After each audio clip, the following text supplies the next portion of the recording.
भारतीय इतिहास में एक महत्वपूर्ण और प्रेरणादायक कथा है। ये कहानी सत्ता, संघर्ष और सफलता की है, जिसमें एक साधारण बालक चंद्रगुप्त को चाणक्य जैसे महान गुरु का मार्गदर्शन मिला और उसने एक शक्तिशाली साम्राज्य की स्थापना की। प्रारंभिक जीवन और चाणक्य का संकल्प। चंद्रगुप्त मौर्य का जन्म मौर्य वंश में हुआ था। हालांकि उनके शुरुआती जीवन के बारे में स्पष्ट जानकारी नहीं है। ऐसा माना जाता है कि वे एक सामान्य परिवार से थे और उनके पास कोई विशेष शक्ति या संसाधन नहीं थे। दूसरी ओर, आचार्य चाणक्य तक्षशिला के एक विद्वान ब्राह्मण थे। चाणक्य एक अत्यंत बुद्धिमान और कुशल राजनीतिज्ञ थे। उन्होंने देखा कि नंद वंश का शासक धनानंद भ्रष्ट और अत्याचारी है।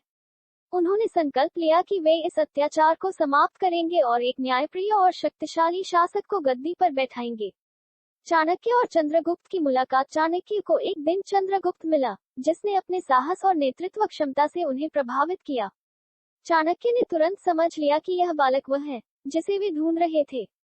उन्होंने चंद्रगुप्त को अपने संरक्षण में लिया और उसे युद्ध, राजनीति और शासन की शिक्षा दी। चाणक्य ने चंद्रगुप्त को सिर्फ एक योद्धा नहीं, बल्कि एक कुशल शासक बनने के लिए तैयार किया। उन्होंने उसे सिखाया कि कैसे एक राज्य का संचालन किया जाता है और कैसे शत्रुओं को मात दी जाती है। नंद वंश का पतन। चाणक्य और चंद्रगुप्त ने मिलकर नंद वंश को समाप्त करने की योजना बनाई।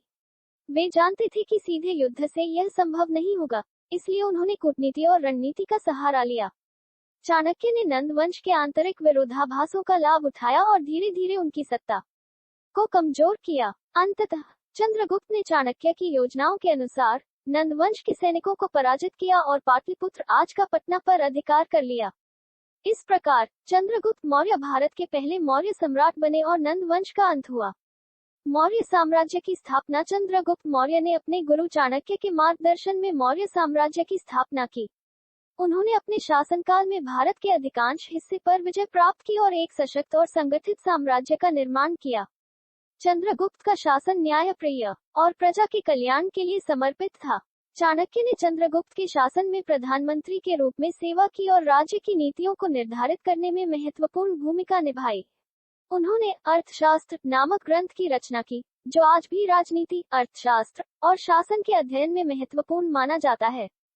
सिकंदर के आक्रमण और चंद्रगुप्त की विजय। इस समय भारत पर सिकंदर अलेक्जेंडर ने आक्रमण किया था, लेकिन उसकी मृत्यु के बाद उसके सेनापति सेल्यूकस ने भारत पर अधिकार करने की कोशिश की। चंद्रगुप्त मौर्य ने अपने गुरु चाणक्य की रणनीति से सेल्यूकस को पराजित किया और उससे एक बड़ी संधि की, जिसमें सेल्यूकस ने अपनी बेटी की शादी चंद्रगुप्त से कर दी और विशाल क्षेत्र को चंद्रगुप्त के अधीन कर दिया। अंत और विरासत।